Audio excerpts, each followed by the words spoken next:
Hola, ¿qué tal? Buen día. Soy la doctora Abril Celina Gamboa Esteves, la docente de comunicación intercultural, y en esta sesión continuaremos hablando del tema de los escenarios de la comunicación intercultural. Un aspecto clave es hablar de la comunicación verbal y no verbal respecto de estos escenarios. Recordemos que cuando hablamos de comunicación intercultural, uno de los aspectos relevantes es hablar de la comunicación interpersonal, porque tiene una relación indiscutible justamente en temas de interculturalidad. Por eso hay dos elementos importantes dentro de este ámbito de la comunicación verbal y no verbal que van a ser relevantes en la interculturalidad. Uno de ellos es la proxémica y el otro es la territorialidad.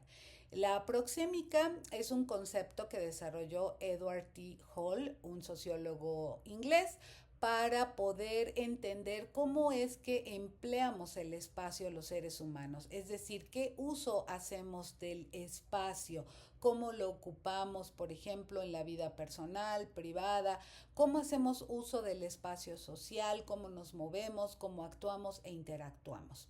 Hay otro concepto que se le relaciona mucho, que es el de territorialidad, que plantean dos estudiosos, Mark Knapp y Stuart Hall. Pero en este caso, el concepto de territorialidad más bien se relaciona con el significado que le vamos a atribuir a los lugares que son de alguna manera relevantes, ¿no? Pensemos, por ejemplo, que aquí en la ciudad de Puebla nosotros tenemos un lugar que es emblemático, que es la catedral.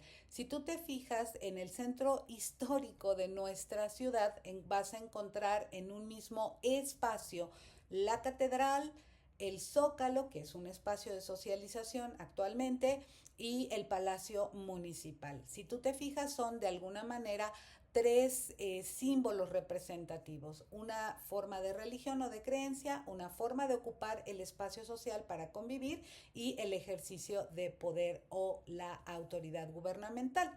En ese sentido, ese tipo de configuración en el centro histórico nos permite entender el significado que le vamos a atribuir a ese espacio que de alguna u otra manera puede ser emblemático de nuestra ciudad. La proxémica se referiría a cómo utilizamos el espacio. Por ejemplo, si bien la catedral puede tener un significado importante para la territorialidad, es la proxémica lo que nos indica cómo usarlo. Si tú entras no solo a la catedral, sino a cualquier otra iglesia, te darás cuenta que las personas tendemos a hablar en voz baja. Esa es una manera, por ejemplo, de usar el espacio. Puede haber muchos otros tipos de territorios y usos de espacio o proxémicas significativos e importantes. ¿Cuáles son los que a ti se te ocurren en tu vida cotidiana? Si nos fijamos, usar el espacio y el significado que le vamos a dar territorialmente tiene que ver con cierto tipo de normas y valores que están socialmente establecidos. Una de las cuestiones más importantes es pensar justamente con Jean-Claude Abric, un sociólogo francés y teórico de las representaciones sociales, ¿qué son las normas? Toda norma nos ayuda a definir una situación, nos ayuda a configurar un sistema de anticipaciones y de expectativas, pero también de comportamientos, prácticas sociales, prácticas comunicativas que son lícitas, que son tolerables, que son aceptables, pero también nos ayudan las normas a identificar aquello que no es aceptable. Es decir, las normas nos permiten anticiparnos y esperar una forma de comportamiento. Si tú vas por la calle y sonríes a alguien a manera de agrado, bueno, lo que tú anticipas es que te respondan con una sonrisa. Si tú saludas a alguien de mano, lo que estás anticipando y esperando es que te devuelvan un saludo de mano. Estamos hablando de normas que son lícitas. Quizá algo no lícito sería, por ejemplo, golpear la espalda de alguien en un primer momento de acercamiento, ¿no? Es decir, las normas nos permiten pensar en cómo es que estamos conviviendo. Hay otros autores griegos, Gabriel Muñi y Estamos Papastamou, que hablan de las normas como aspectos objetivos que nos van a ayudar también a diferenciar entre lo que es verdadero y falso, lo legitimado y lo que está desviado y por lo tanto, dicen ellos, se vuelven criterios de juicio que van a incidir en nuestro comportamiento, en nuestras prácticas sociales y comunicativas. Hay otro tipo de normas que más bien funcionan en ámbitos como el arte y la ciencia. Por ejemplo, aquí estos mismos autores hablan de desviaciones a la norma objetivada o objetiva y se habla de normas de originalidad porque lo que buscan es reautorizar y legitimar la diferencia, pero como ellos mismos dicen, esto más bien lo vamos a ubicar en ámbitos como el arte y como la ciencia. Justamente en la comunicación intercultural, como ya acabamos de ver, tiene un enorme peso la forma en que nos comunicamos entre personas, es decir, cuando nosotros tratamos de pensar en el nivel interpersonal.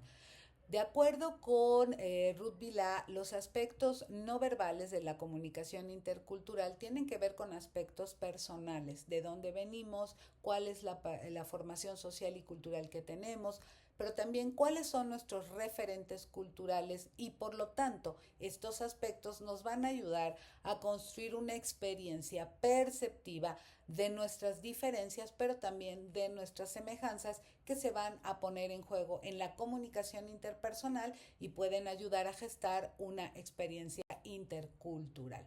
En ese sentido, Ruth Vilá habla de un primer nivel cultural de aprendizaje social que implica la comunicación no verbal como un proceso multisensorial y que cumple una función comunicativa. Es decir, la comunicación no verbal es un complemento de la comunicación verbal que va a implicar actitudes y emociones como la gestualidad, pero también nos va a ayudar a regular nuestra interacción, por ejemplo, en el turno de palabra. La comunicación verbal son aspectos conscientes e intencionales, pero también son no conscientes o no intencionales.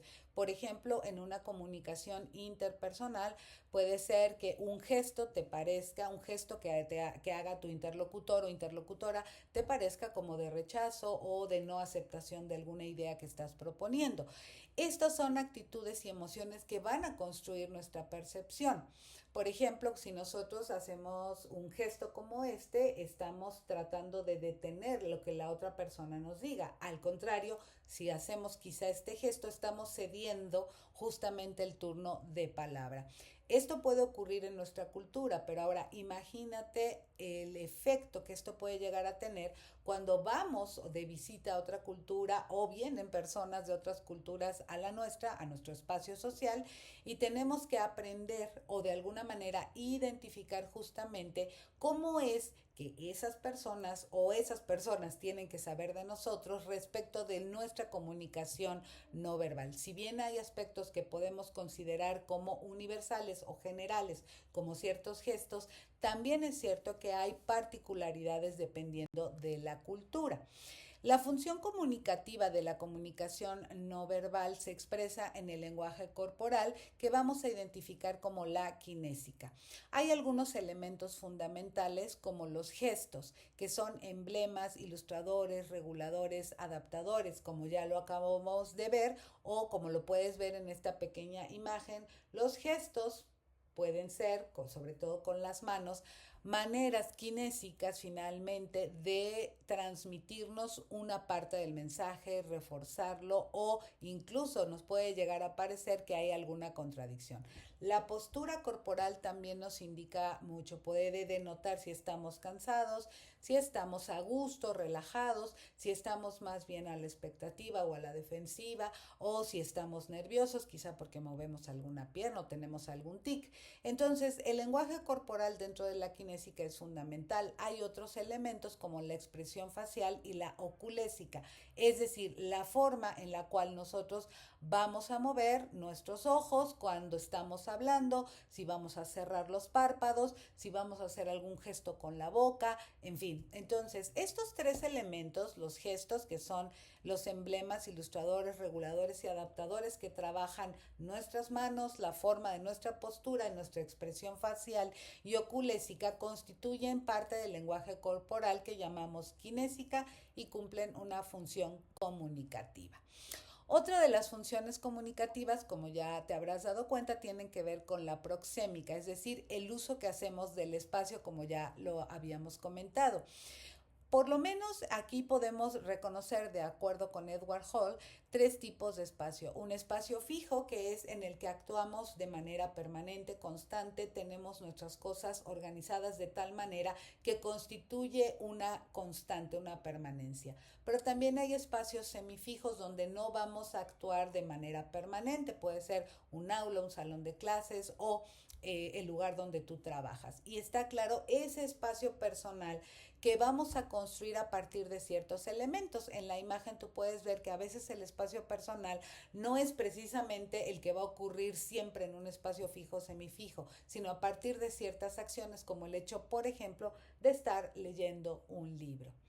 Otros elementos importantes dentro de la comunicación interpersonal y que van a influir en la comunicación intercultural son estos dos sentidos que algunos consideran como sentidos menores, pero no lo son en absoluto: el tacto y el olfato. La comunicación táctil, por ejemplo, nos revela cómo son nuestros rituales de proximidad o de distanciamiento. Por ejemplo, en México estamos muy acostumbrados a saludar y abrazar quizá a las personas, pero en otros espacios eso más bien significaría que hay demasiada intimidad o confianza como para poder hacer eso, y por lo tanto el saludo puede ser primero bastante distante. La comunicación olfativa también nos remite a los rituales de proximidad o de evocación, por ejemplo, la memoria, ¿no? Estos elementos clave forman parte de la comunicación no verbal y también son elementos que dentro de los escenarios de interculturalidad debemos reconocer y tener en cuenta cuando se trata justamente de analizar a las personas que provienen de otras culturas, o saber qué es lo que más o menos será analizado de nosotros cuando visitemos otros espacios distintos a los cuales habitualmente estamos acostumbrados.